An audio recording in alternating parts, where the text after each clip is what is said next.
Hi, I'm Vanessa Vicaria, aka The Math Guru, and you're listening to Math Therapy, a podcast that helps guests work through their math traumas one problem at a time. When I was in grade 11, I failed math not once, but twice, because I was told that I just wasn't a math person. Thanks to a math intervention in the form of an amazing teacher, I ended up scoring 99% in grade 12 math, and now I run The Math Guru, my very own math tutoring studio in Toronto. I started Math Therapy to take this conversation global, and I like to think of it as not just a podcast, but a movement.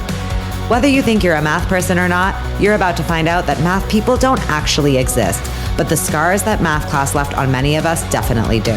Oh, and don't worry, no calculators or actual math were involved in the making of this podcast. Hi. Welcome back to Math Therapy. We are back this week with Mike from Toronto, Canada, a cloud software architect who legit went from failing math twice to getting a tattoo just this year of the very concept that caused him to fail math twice. A concept that he now understands after getting a math tutor at the age of 40. That's right, guys. His story is crazy and centers around my own personal favorite theme, Britney Spears. And okay, fine, maybe that's a total stretch, but like whatever. What I really mean is that Mike's story is largely a tale of faking it till you make it, and of realizing that asking for help isn't a sign of weakness, but the ultimate sign of strength. And yes, this all ties to Britney Spears, so like without further ado, let's get into it. It will all make sense soon, I promise. Oh my God, Mike! Oh my God. Welcome to the podcast. Thank you, big fan. So this is actually kind of funny because it's season 2. Mm-hmm. It's actually true. Like, you are a fan of season 1. Like, that's why you're on the podcast. Yeah. Okay, your story is actually super fascinating, and I want you to tell it. But for our listeners out there to know, you are a student here at the Math Guru. Yep. You're an adult student. Yeah. Which is 40-year-old adult. Oh, we're going right for the age. I didn't even know you were 40. Yeah. Okay, so we have a 40-year-old student, and I just think your story is so fascinating. So let's just start with like why you're here. I mean, that actually sounds like a really like deep existential question. Sure. But let's start with why you are a 40-year-old student at the Math Guru. Like, sure. Okay. So basically, I didn't pass grade 12 math. I tried to take it 3 times. The first time I did it, I got like a 40%. And then I went through the whole semester. I failed it. And then I was like, all right, I didn't try hard enough, I guess. So I did it again. And then I got a 12% because I gave up after like 3 weeks. And then I'm like, okay, one more shot at it. And then I just gave up on the second day. And so... Oh, so that's how you got a 4%. Yeah. Because I was wondering like how you would possibly even get a 4%. I know, right? I was actually kind of impressed that I was able to get a 4% because people are like, they don't do that. But I got a report card and I scanned it like a million years ago that shows a 4%. And how did you get that? Did you get just one question right, or like... I have no idea. It doesn't make any sense. Right. Like, what did I didn't even take a test, you know? Was it participation? I guess so. It was for showing up. Yeah. Okay, yeah. Great. Good for you. So anyway, so after that, I kind of gave up on it. And what happened was, up until grade 12, I was fine with math. Like, they told me what to do, I did it, and I understood it. But then something happened in grade 12 where it was just like, none of what they were teaching me seemed to be practical for anything.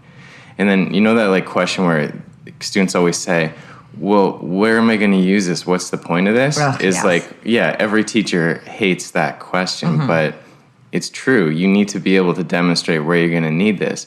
And my teacher was like, well, what do you want to be? And I was like, I don't know. I want to do something in computers or whatever. And she says, oh, well, you're definitely going to need that. You're going to need grade 12 math for that.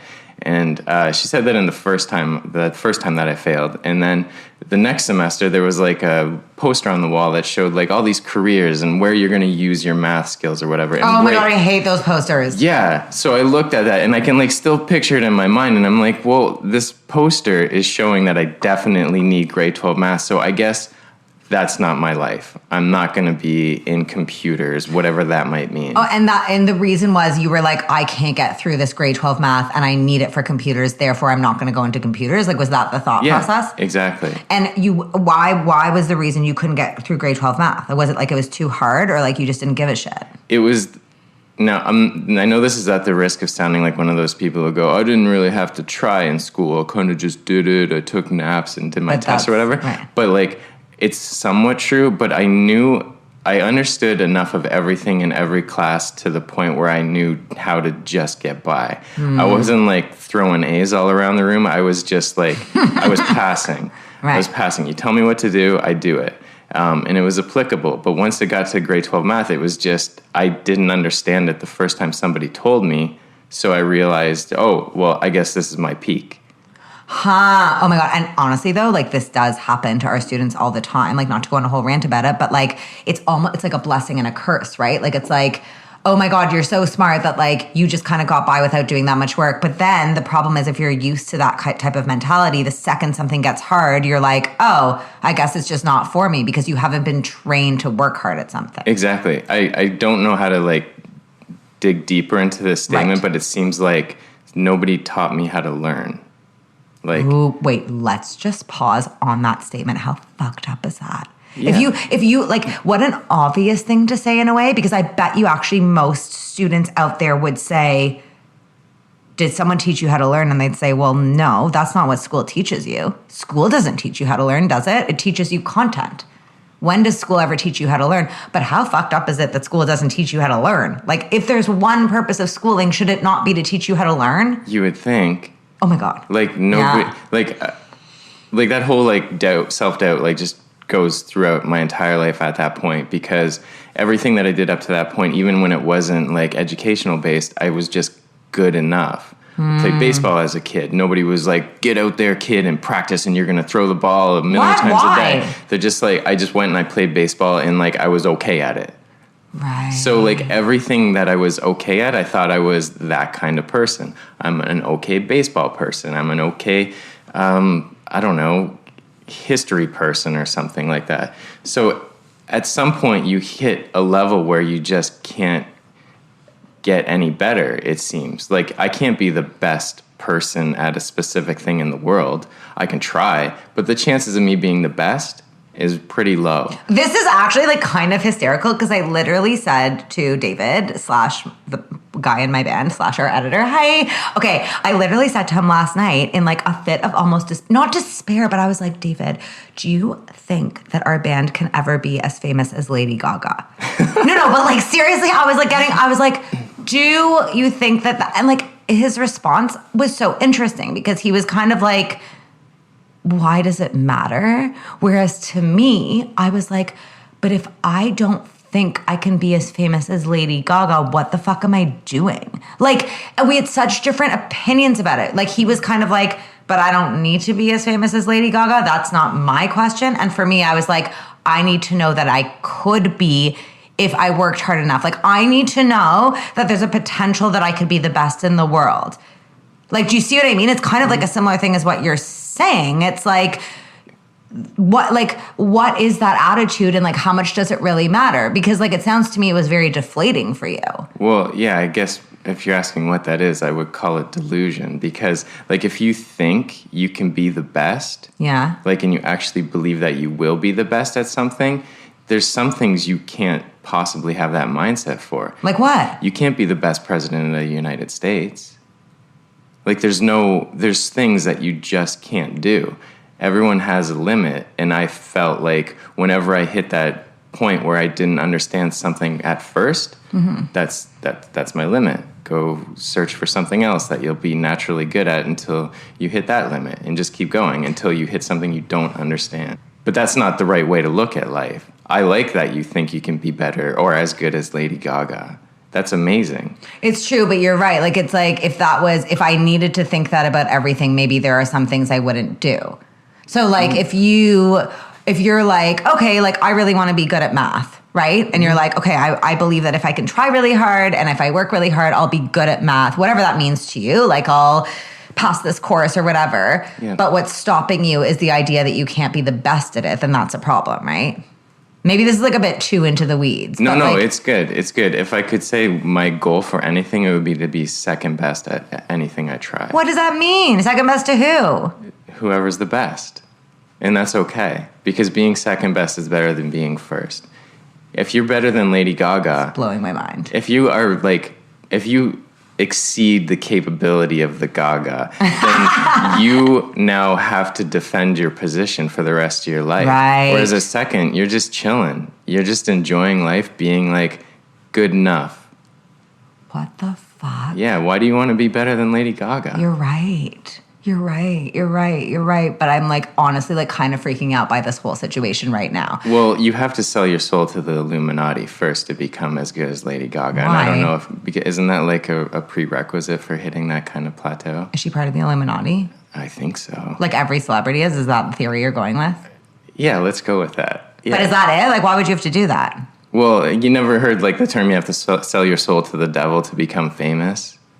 Like, not really. Really? You haven't heard about breaking eggs to make an omelet, and you haven't heard about selling your soul to the Illuminati? Well, what does that mean? What, like literally? Like you have to like pay someone? Yeah, I assume there's like some ritual that you have to go into a room and you like have to, I don't know, like sacrifice a goat or something. I would do that. Yeah, see? Yeah, all right, so yeah, this is the difference. Okay, let's go back to you for a second. So you're like going through life and you're like kind of like every time you reach a plateau, you're like, this isn't my thing, and you're jumping to the next thing. Is that like the vibe? Yeah. So instead of like with math, okay, you get to math, you're in grade 12, you fail it a couple times, you're like, well, whatever, it's not working. Your mindset wasn't maybe I need to try a different approach or I need to work harder. You were just like, well, because I'm just not like good enough at this with my normal methods of being good at something, I'm just going to move on. Yeah, I was like, okay, so if I can't become something in computers and I'm naturally good with them, then I guess I'm not going to do that. And since I'm in grade 12 and I need to get grade 12 to go to college, then my life is now going to just be working in a factory. You know, okay, so we're going to get to that one second, but I just need to say one more thing because this kind of drives me nuts. Because you've said so many times in this conversation, like, and because I'm naturally good at this and naturally good at and naturally good at. Mm-hmm. Can we just pause on that for a second? Are we going to fight about what a math person is? I feel like I'm not even ready for that because I like kind of like I'm annoyed, not annoyed at you, but like I can't wait to have the argument about it. Do it. But for those of you who can't see, he's smiling really creepily. This idea of being naturally good at, because you haven't just said it about math, you've said it about everything. You've said you're naturally good at something and then you realize you can't get any further, so you move on to the next thing you're naturally good at. Mm-hmm. What does it mean to be naturally good at something? And yes, this ties directly into the idea of being a math person, which people think means you're naturally good at math. So what does that mean? No, that's cool. So moving on, sorry, what was the question? Moving on to the next thing. I want to know what you think it means to be naturally good at something. Oh, yeah, that's easy. It's just when you approach something and you understand it, then you're good at it. Naturally. Without effort? Yeah, without effort. Because someone not teaching me how to learn means someone didn't show me the benefit of effort. Like also when I was that's good. That's a good one. That's a really good one. Yeah, when I was a kid as well, I don't know, I probably like saw some episode of Saved by the Bell where someone was playing like a piano or something and they were just like rocking it, and it was the first time they ever played it, and they're just like a virtuoso on the piano. So I'm like, oh dude, well I want to play the piano. So my parents like went out and they bought me they were supportive. They bought me like a really expensive nice piano and they signed me up for lessons, and I sat down at it and I wasn't good at it from the beginning, and I was like, oh well shit, I guess I'm not a piano person either. Did you never play it again? So yeah, I mean I struggled through it and cried when my parents would make me practice. Oh my God, me too. Yeah. And like I gave up on it eventually, and then this like $5,000 piano just like sat there like in their living room forever until like I don't know, my parents grew to resent me for making them wait. God. I'm okay. I'm exaggerating. I mean they didn't like beat me or something and like make me play, but whatever. And so like the piano thing, so casual. So I just gave up on it, and then I'm like, yeah. So I'm not a piano person. I'm not a music person. So I just kind of like passed off on it. And like when you're at the end of your required school, there's nowhere else to go. So like there's no other things to explore that might turn into something else. I'm not going to college to have that experience with all these other kids and figure out like, oh, my true calling in life is to like, I don't know, save the whales or whatever. It's just like, well, shit, I live in a small town. I'm not going to school to increase my knowledge in something because I hit my peak. I'm just a stupid kid who's gonna, I don't know, put together parts for a car for the rest of his life. Well, and you had told me earlier that one of your teachers actually said that, right? Didn't your teacher say that without math, you can't do what you want to do? You can't go into computers. Yeah. Okay. So here we are. You're like, I'm just some stupid kid who's reached my peak. You don't understand that effort could actually lead you to something. Yeah. So you're like, I'm just going to go work in a factory. Right. Okay. So let's fast forward to that. So you're like in this factory, because this is where like I feel like things get like super spicy. How did you get from working in a factory to like now being a cloud software architect? Tie that together for me. Sure. Well, I had before I started at that job, I graduated high school, and I was seeking some kind of validation by being able to like do anything for the world. Like not. So are you? What's the vibe? Are you like kind of depressed right now? Are you like bummed out? No, I'm not like today, but I mean like at that time. At that time, no. I was happy to be out of high school, and I was just happy that I had any kind of contributions. And sure, I was just like stocking shelves in like a department store, but I was like the best at it. You know, like I was like facing stuff on the shelf and like making things really organized, and I was like good at something, and it really felt awesome to be able to do something finally. Right. And so in this small town, there was like 3 stores, all right across the street from each other. And at the department store, there was a photography store across the street. So I like got a job there, and I was doing both of those jobs at the same time. And then next to the photography place, there was a computer store, and I was like, oh, well, shit, maybe I should just try. And so I like went over there and I like talked to them and hung out a bit, and I got a job there, and I was working like all 3 jobs at the same time. But it wasn't enough to like be like an adult to have these like 3 shitty jobs. So I started like looking for like grown-up work. And that ended up being in a factory or whatever. And when I went to this interview for the factory, they're like, why are you here? They looked at my resume and they saw that I worked at that computer store. What did you do at the computer store? I fixed computers. Like, you know, like those Best Buy places. Yeah. It was basically a local version of that. Okay. So I did that for a little while. And then when I was in that interview, they were like, you seem like you should be doing something else. And I'm like, I didn't pass grade 12 math, so I can't do anything else. I can't go to school. And they're like, well, you know, you can go as a mature student when you're a certain age, and you don't need to have that grade 12 math. These people are so nice. Yeah. Like, what a nice interview. Yeah, totally. So I got that job, and it was cool, and I was like the best at that job. I was like putting things in a machine and like putting wires and stuff, and I was getting really fast at it, and I was just like, I thrive when I know that I'm doing something and I'm really good at it. This is like, we are so similar. That is actually my motivator. Like, I need to be knowing that like I'm the best at something. Like every job I've had, I've loved. Like when I worked at Tim Hortons, I loved it because I was like the best at it, and I was like making new like donut designs, and I could serve coffee the fastest. And this is why I've always liked every job I've had, is because like I never understand this. You know, when you walk into a store and someone's delivering like very mediocre customer service, like you're just fucking standing here like twiddling your thumbs, and then you ask them for help and they're like, I don't know, like maybe I have that, maybe I don't. I always think to myself, how are you getting through the day just like being here and not being like, I'm going to do the best at my job today? Yeah. Oh, totally. Right? Like if you're thinking about yourself at this factory job, you weren't at the factory job thinking, I'm too good for this. You were thinking, I'm here right now and I'm going to be the best at what I'm doing right now. And that gave you like this sense of worth and purpose. It's so satisfying to be good at something. Yeah. And to know that you're like, okay, this really is a side rant, but like, I feel like this is just clicking right now. That is really kind of it. Like, it's like this, like taking pride in your work that gives you a sense of purpose no matter what you're doing. Yeah, unless it's somewhere where you genuinely don't want to be. Sure, fine. Which is what that actually turned into. Okay. Because I was going so fast at this job that I eventually like said, oh, well, shit, I'm going to do the work for the next shift. And then I started like doing too much work, and they're like, you're overproducing here, so we're going to move you to another place. Okay. And they moved me to this place where I had to like it was disgusting. I had to like put grease inside like plastic parts or something, and I had to wear gloves, and I hate getting dirty, and my hands were dirty every day, and I just became like miserable, and I hated my life, and it was like the angriest I've ever been for like 4 months. You're very even keeled. I can't really picture you getting angry, but okay. Well, I mean, I wasn't like swearing at people or whatever, but I was like going home angry every day, and I like started to write like this document of like what makes me angry every day. It was like so unhealthy. Right, you're in a dark place. And so I was like, I can't do this anymore. And I was probably like that person at Starbucks who was just doing an okay job. But So I was like, I can't do this. I'm going to take a vacation. And as I was like walking out of that building, that factory or whatever, there was a job posting on the wall that said like computer help desk support or whatever. And I was like, fuck it. I'm just going to put my resume in for this. And so I did. And I went on, I went on vacation for like a week.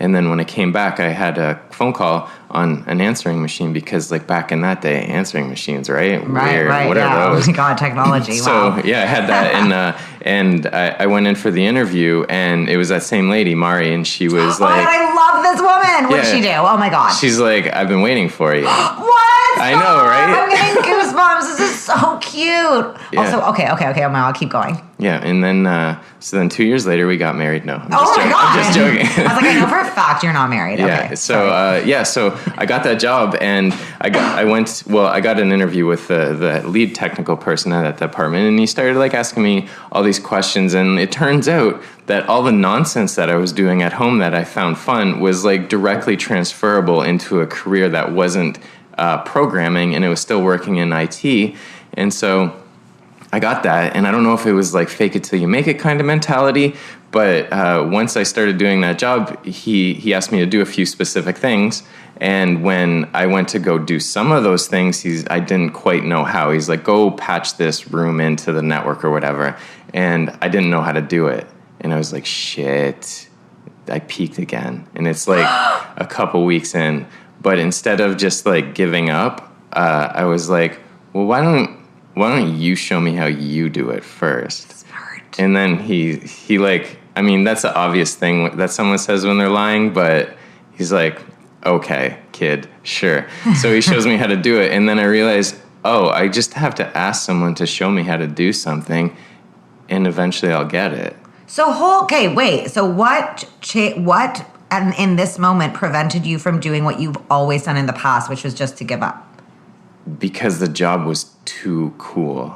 Ha! Okay, amazing. I could like take breaks whenever I wanted. I didn't have to get up early. It was perfect. And I was like, there's this life. I didn't know this life existed.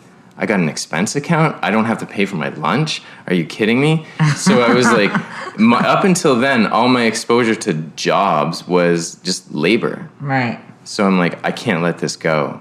I got to fight for it. Okay, so finally you were basically motivated enough to be like, sorry, I'm like dissecting everything you said, but I'm like so fascinated by this. Because like you've gone through like now 20 plus years of your life with this mentality of like the second you reach an obstacle, you're like, okay, I've peaked, and you move on. Mm-hmm. And finally you've gotten to this moment where you're like, I'm motivated enough to find a way to get past this idea that I've peaked because I need to progress. Yeah, there's a value in doing something. Right. So I just kept trying. So tell me, let's talk about faking it till you make it, because it's literally my favorite thing. I don't know if you know this about me, but I live my life by what I like to call the Britney Spears method, which is faking it till you make it. She was Britney, and she like faked it till she made it. She would walk around strutting her shit, being like, whatever, I own this. And you could say whatever you wanted about Britney, but there was a part of that inspired young women to be like, I want that confidence. Like, whatever. So I've always been a fan of this. I've always been a fan of this method. And I want to hear more about like, because it really sounds like at the beginning of this like career that you now have, that's what you were doing. Yeah, it's all about act as if. Just act as if you belong there all the time.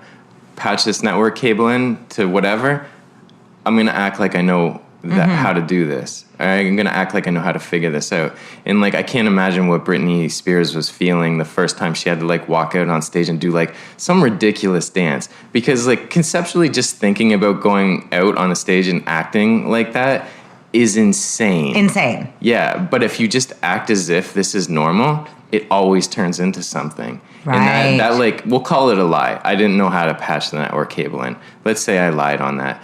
But it turns into something by showing that you're like willing and able to just try it. Mm-hmm. Because nobody knows how to do anything until someone shows you how to do it. Ugh, I love that so much. Teaching you how to learn is you need to ask someone to show you how to do something. Mm-hmm. Nothing comes naturally. Even if it seems like it comes naturally, it was like manifested through something else that you learned. Well, I think that's really, really important because I always say this. I think one of the biggest problems with education today is that we don't teach kids that. We teach kids, We don't teach them how to be confident. We don't teach them how to be unsure and how to learn from their mistakes. We're so obsessed with perfectionism and we're so obsessed with getting high grades. And we live in comparison culture, right? Like, and comparison culture means for so many young people, well, and adults too, that you're so fixated on what other people are doing right and you want to keep up that you don't want to ask them how they got there. Yeah. Right? And it's like, the way you would learn how to get to where you want to go or to get to where like your favorite like fucking like Instagram idol is to ask them how they got there. But you want to save face by not asking them that. Exactly. You're embarrassed. You're embarrassed. And some people aren't going to tell you how they got there. Some people are going to lie. Sure. And some people are just going to like be assholes about it and be like, oh, it's because I'm the best. That's how I got there. So you got to like, and that's in answering that question of how you got there. Now, like, I'm in a position sometimes where I get to tell people how I got there. Sure. And I have, like, unlimited empathy for someone who wants to know that. And I'll, like, take all the time in the world to tell them that how, because I know what it's like to be afraid to ask someone how you got somewhere. I know what it's like to not know something. And I'm okay with that.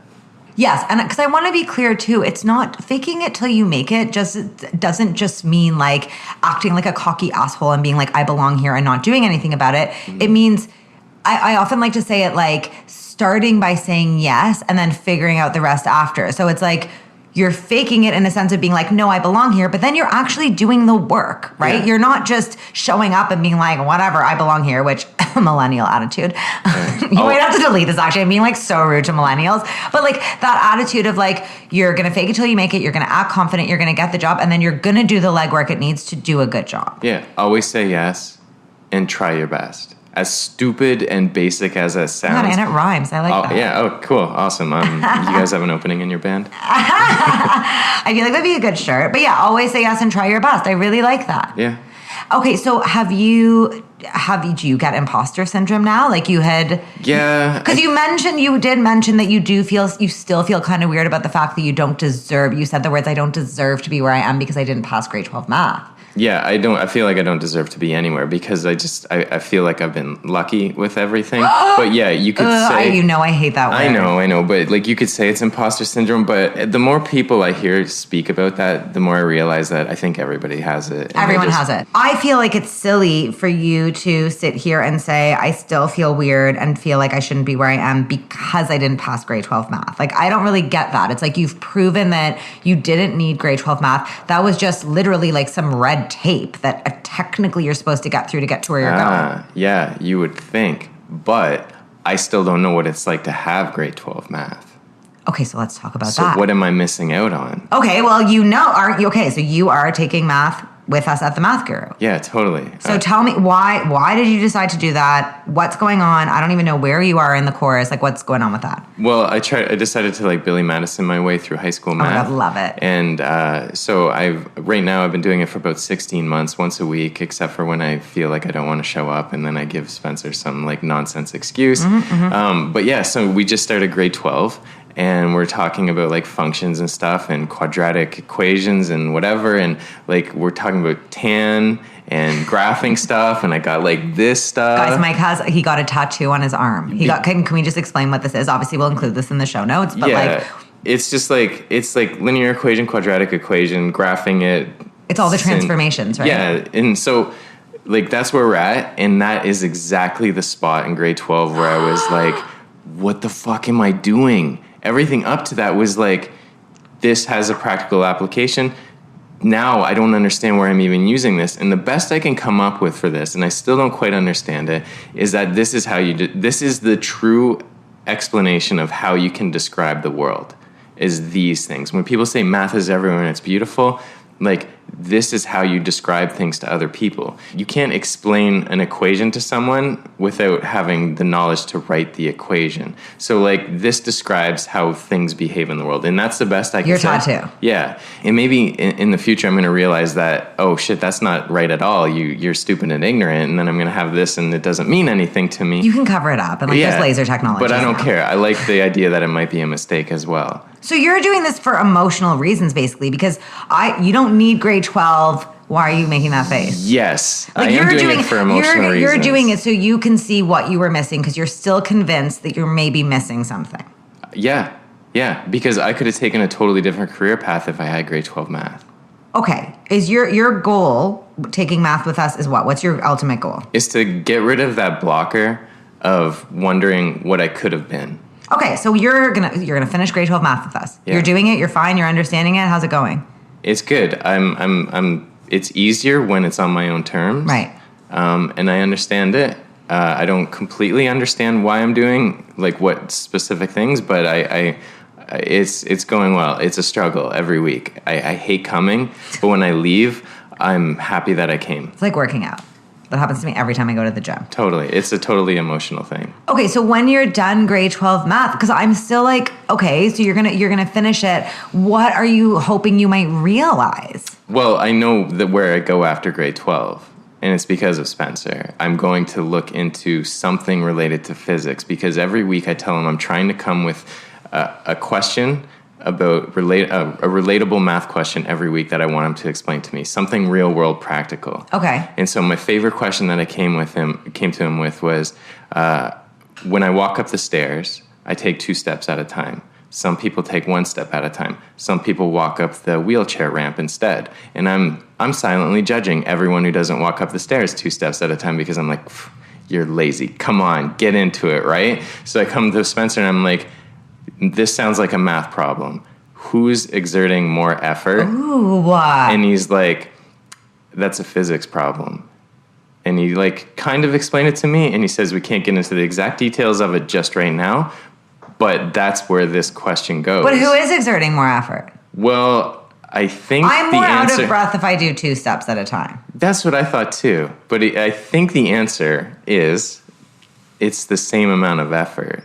Yeah, it's like a really interesting question. You'd have to do a bunch of measurements. It's all just physics. Like, Yeah. What's your goal? Are you trying to get somewhere faster? Are you trying to have the most efficient workout? Whatever. Do you think it's going to change your life to, like, do you think there's a chance you're going to finish grade 12 math and it's going to change your life, like, career-wise? Like, you're going to be like, okay, well, now that I have grade 12 math, I'm going to go be a software architect or whatever the fuck? I'm pretty sure the end result will be that I'll realize I was kind of right that it's not necessary. Exactly, that you could have just done it anyway. Yeah, but I can't know until I do it. I love it. I love this whole situation. Everything about this is so fucking great. Okay. So obviously we're gonna have to catch up, and like whenever you're done, we're gonna have to have a revisit because everyone's gonna want to know what the fuck you're doing and what you've realized, and if you're having like an existential crisis. For sure. Great, can't wait. Okay, let's ask some final questions. What would you say to someone who thinks they're not a math person, and why are you arguing with me about using the term math person or not using it? I would say... And just for everyone to know, I like to say there's no such thing as a math person because the whole point is we are all math people.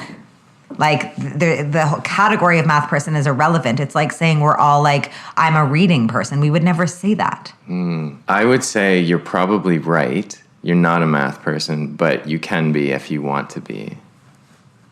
Fine. Because in a past episode, you said, and I think you said this, you were talking about Google Drive or something, and you said, I swear you said, I'm so not a tech person. You're like... I would never say that. I would never say that. I really doubt I said that.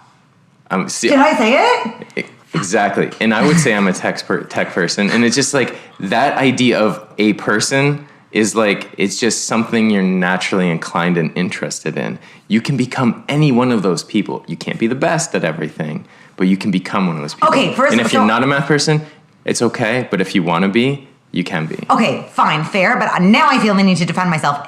If I said, which apparently everyone, whatever, fuck you. Everyone's nodding at me like I did say I'm not a tech person. I do not think that. What I will say is this.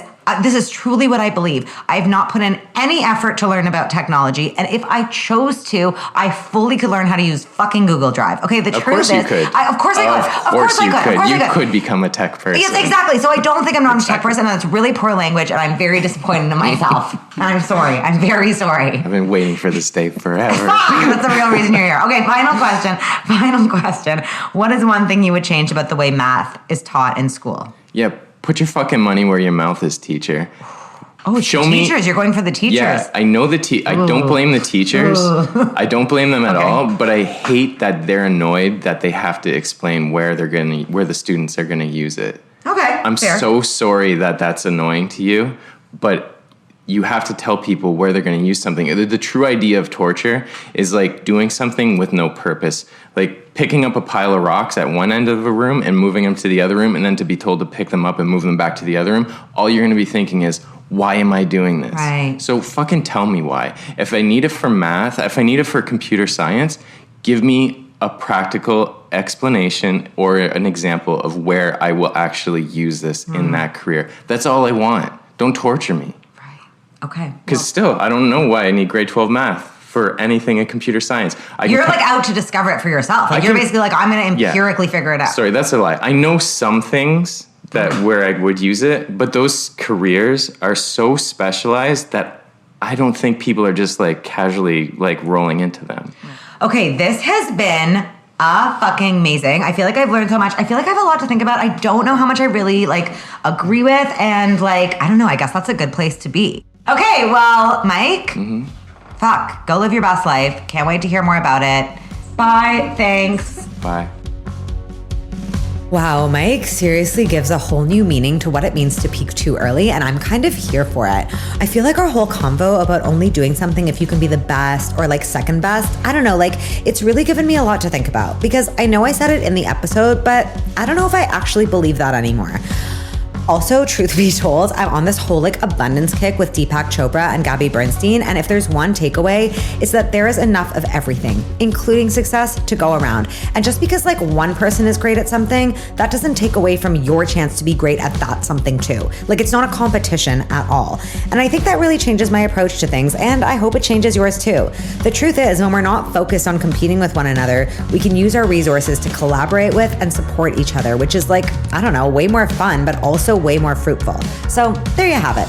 Anyways, getting off my soapbox now to remind you that as always, you can find links to everything we talked about, including my whole like abundance thing, on our show notes. And those are at www.themathguru.ca/maththerapy.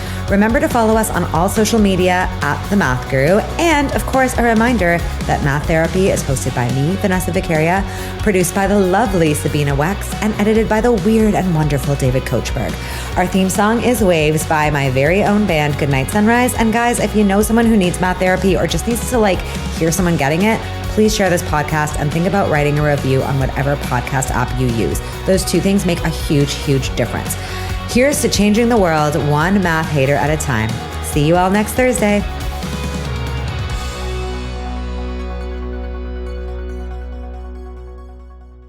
What's my prescription, doc? We stopped doing those. They were so fucking annoying. Okay. Yeah, exactly. Because like it's actually kind of tied to like if you were like, what is the point of this prescription? I'd be like, I don't really even fucking know. So I was wondering what they were doing with them after. Yeah, that's what we were all wondering. Oh, cool. Yeah. Okay, cool.